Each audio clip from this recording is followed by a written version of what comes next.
Hello, good evening and good morning, ladies and gentlemen. Welcome to this new edition of the video premium analysis for ashraflighty.com. I'm going to tackle two important, or I'm going to correct. I'm going to do what I think is a correction. And when I say I'm going to correct, meaning I'm going to assume that I was wrong and now I am right. So basically, this is important. This is regarding gold and regarding dollar yen. And in the last few videos, I was being cautious and I was saying that there is a potential head and shoulder formation that might be very bearish for gold and bullish for dollar yen. And the misconception is the following. Okay.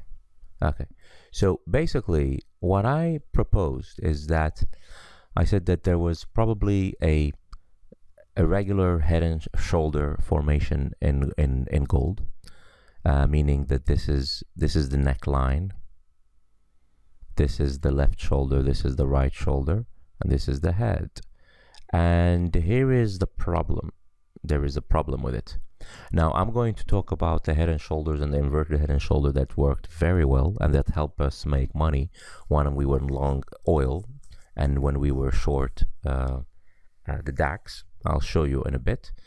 But I'll show you the problem with what I thought was a potential head and shoulder. So the problem was saying that this. So there is one problem with this being a regular head and shoulder, meaning it's a topish or it's a bearish it's a bearish pattern. And then there's another problem with saying that this is bullish dollar yen, that this is bullish, this is an inverted head and shoulder.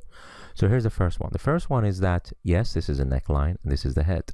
The problem, this cannot really be shoulders, and I'll tell you why. In order for this to be a shoulder and this to be a shoulder, the neckline has to be enjoined by 2 points between the shoulders. So in order for these to be shoulders, in order for the neckline to be joined, meaning one point of the neckline and another point of the neckline, both 2 points have to be between the shoulders. So in order for this to be valid, the right shoulder has to be here, which is okay, but the left shoulder means they have to be here. And this is a problem. Why is it a problem? Not because this is not the same level as this, no, because shoulders do not have to be the same level. The problem is that there is a peak. There is a higher peak after this. So this does not make it a proper shoulder, okay? And if you erroneously said this is a head and shoulder, you would have said that the distance between 1345 and 1280 is around, is around 60 to is around 55 to 60 points, and let's say 50 points minus 1280 will give you 1230 or 1220, assuming that this is 60. If this is 60 points, 60 minus 1280 will be 1240, and gold would have to drop here. But this formation is not an inverted head and shoulder, and this may mean that yes, gold did find a bottom at this trend line support, okay, here, and which makes more sense here, the 1266. Now, this is another problem of a formation. This one, if you say this is an inverted head and shoulder, and what I was saying in the previous two videos, I was saying there is a potential for dollar yen to, if you say this is a shoulder, and this is a head, and this is a shoulder, and this is the neckline, so the distance between 109.70 and let's say the neckline was 111.80 or 111.70, so it's 200 points plus 111.80 will give you 113.80. But here is the problem. If this is an inverted head and shoulder, as you know, the previous or the preceding trend has to be that of a declining trend, okay? Because inverted shoulder is that because a head and shoulder is a reversal trend. So a reversal formation like this one. If this is an inverted head and shoulder, this has to be preceded by a rising, okay, a rising formation. So it starts from the very bottom where if this was gonna foretell a decline, then the decline is gonna come back near the beginning of the formation. So in order for this to be an inverted head and shoulder, in order for this to go up, this has to go up to what? To the starting point or near the starting point of this formation. This means that in order for this to be a valid inverted head and shoulder formation, it has to be reversing a trend that was falling, meaning it would have to start from this point. So it would have to start from near 113.80 or 113.70, which is not the point, which is not valid. So therefore, this is not valid inverted head and shoulder. And because if you're going to say this distance between 109.70 and 111.70 is going to give you is 200 points plus 111.70 is going to be 113.80.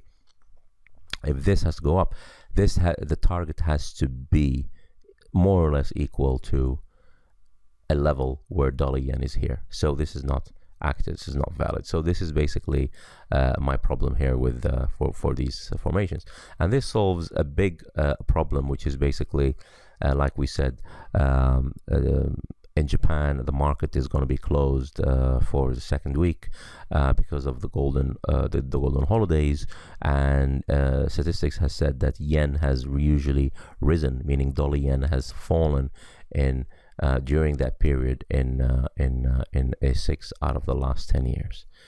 Now we are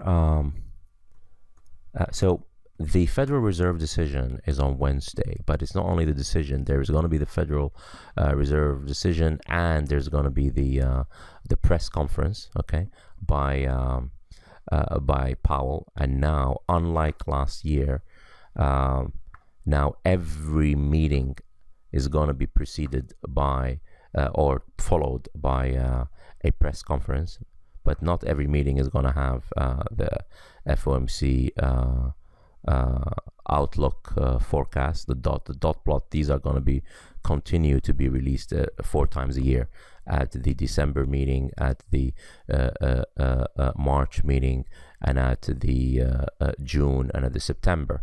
But in May 1st meeting, there's it's not going to be one of those 4 times a year meeting, but they will have a press conference, and there will be more room for volatility and so on, and what the Fed is going to do, and are they going to continue to, is the market going to continue to keep the door open for a rate cut? And this is the idea. Now we have we went long we went long Dow on Friday, and basically we bought at 26,350, and the market is at 26,550, and we went as much as 26,600. So we are up 250 points, and here is an inverted head and shoulder, ladies and gentlemen, which does make sense.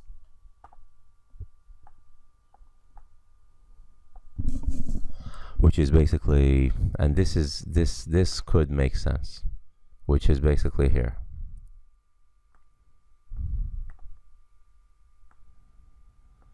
If this is a shoulder, and this is a head, and this is a right shoulder, so the distance between 21, let's say 21,700, and the neckline, okay, 26,000, so anywhere between 21,000, or let's say 21,800 and 26,000. Okay, so you're talking about around 4,000, and 4,000 plus the 26,000 may give you 30,000. So it may give you a new you know, and a really new high.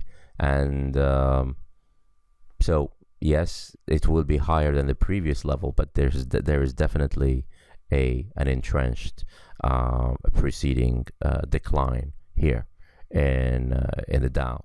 So that is one thing. And here is the other valid head and shoulder, which is on the DAX, the weekly, which is basically we predicted this back in October and November, that the DAX was going toward 10,100, and this is the spot, but the futures is going to 1,100, and the distance is basically shoulder, head, shoulder, and the distance between 13,600, 11,700, so it's around 900 minus 11,700 will give you just around 10,100. So this really had a target. Now, we did say that there's a possibility that we're going to go issue a short in the DAX, but we're still not. We broke the 100-week moving average. We broke the trend line. Now we're probably going to get closer to this.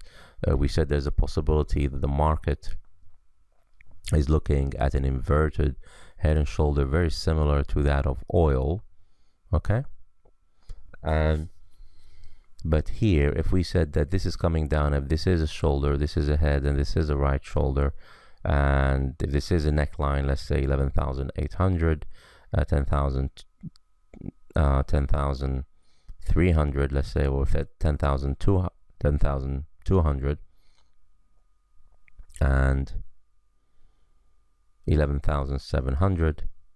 So we're talking about again 10,300, 11,700. We're talking about 600 plus 11,700 will give you just around 12,300. Again, the target is reached. But if we do it on the daily chart, what do we say? Let's do it again.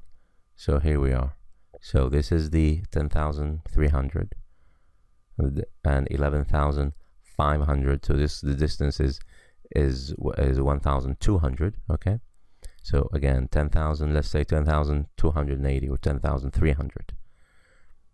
And this is 11,500. So the distance is 1,200. 1,200 plus 11,500 will give you around 12,700, which may be a level around here, which could be this level. So it would be this, all of this formation, all of this completed, and there is a possibility. Okay, so this is what's really backing the idea of further gains in indices, and probably at the expense of the US dollar. And we saw some gains here in euro dollar, but we're not going to be holding our breath until we see at least 1280. But what is interesting is that in dollar index, we did see this. We did see this, and if you look at this, this may be, I'm just going to show you something here. Yeah.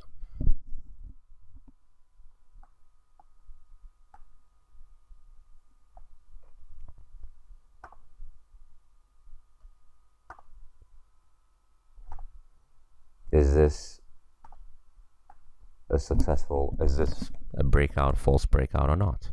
Okay. And if you look at it in on the RSI, is what you'll see in this one. So this is the daily, this is the weekly, and this is what we're seeing. Is this breakout real or not, or false? And here on the RSI and the weekly, higher lows, lower highs, and we still made a lower high and we came back down. So this is very interesting. USD versus the Chinese yuan. If you look at this, yeah, there is room for it to push higher. And there is something else, which is dollar CAD. A lot of people said, are we going to be stopped out or not? And what is interesting is that the dollar did not push higher after a higher than expected GDP on Friday, even though it was stellar and higher than expected, because a lot of it was due to inventories. And we mentioned it in the IMT, which is basically, for those who have joined us, we mentioned it here. This is IMT. This is the free part of the website, and you can go in here, and then you can say join the newsletter for free, and there's detail here. This chart also tells you about what's going on here with the net longs in the US dollar. Basically, the quantity is basically showing a higher lows, and even though the dollar index is pushing higher. So once again, and then there's something else, which is basically sterling dollar, which is basically telling us that there is an interesting attempt for us to stabilize. Don't forget, Thursday is important, the quarterly inflation report by the Bank of England. And so we have the daily, but then if you look at this, then you have the weekly chart, and we're still holding with these higher lows. Okay, and dollar yen, if that inverted head and shoulder is not valid, then that means we are still with our trade, which is dollar yen, which is basically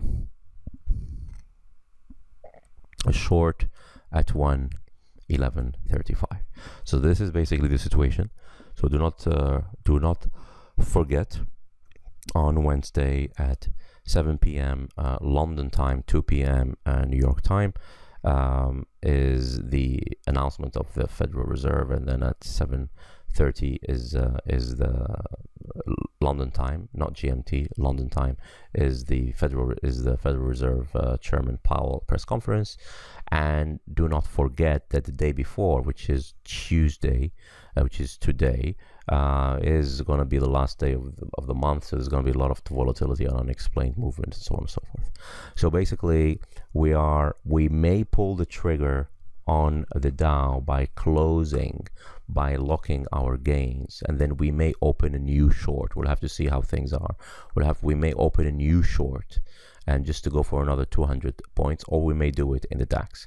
So please stay alert. Thank you very much, and all the best.